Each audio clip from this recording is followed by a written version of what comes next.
पाणी अडवा पाणी जिरवा 21 तारखेच्या जलसंधारण दिनानिमित्त होणाऱ्या राज्यव्यापी महावॉकेथॉनमध्ये आणि रील स्पर्धेत आजच QR कोड स्कॅन करून आपला सहभाग नोंदवा.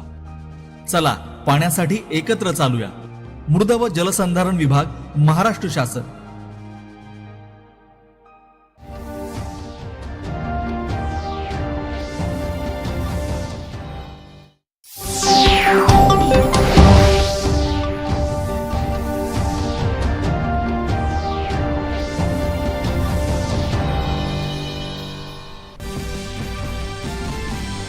नीट पेपर फुटी आंदोलनात जंतर मंतरवर पोलिसांकडून कथित बळाचा वापर झाल्याप्रकरणी उच्चस्तरीय समितीद्वारे तपास करण्याचे सर्वोच्च न्यायालयाचे निर्देश.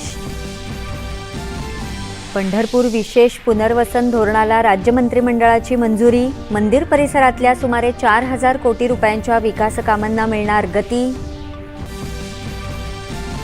सार्वजनिक हिताचा विचार करून कुठल्याही मंत्र्यांचे निर्णय रद्द करण्याचा अधिकार मुख्यमंत्र्यांकडे.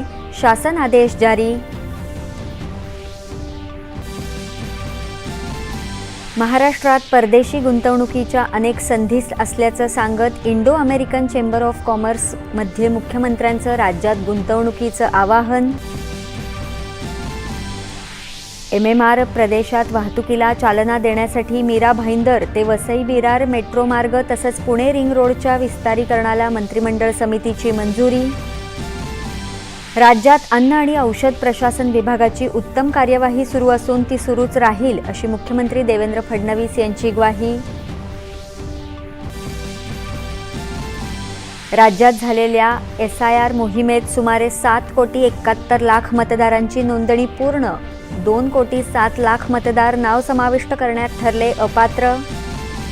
मुंबई उच्च न्यायालयानं डॉक्टर नरेंद्र दाभोलकर हत्या प्रकरणातला मुख्य आरोपी सचिन अंदुरेला केला जामीन मंजूर. जन्मठेपेच्या शिक्षेलाही दिली स्थगिती. खेलो इंडिया सुधारित योजनेमुळे राज्यातली क्रीडा व्यवस्था होणार बळकट. पायाभूत सुविधा आणि खेळाडूंच्या मदतीसाठी 36,441 कोटी रुपयांची तरतूद. राष्ट्रीय क्रीडा पुरस्कार 2025 जाहीर. बुद्धिबळपटू दिव्या देशमुख आणि विदित गुजराथीसह 17 जणांना अर्जुन पुरस्कार. आणि नेदरलँड्समध्ये सुरू असलेल्या FIH महिला हॉकी विश्वचषक स्पर्धेत भारताचा दक्षिण आफ्रिकेवर 6-1 असा एकतर्फी विजय.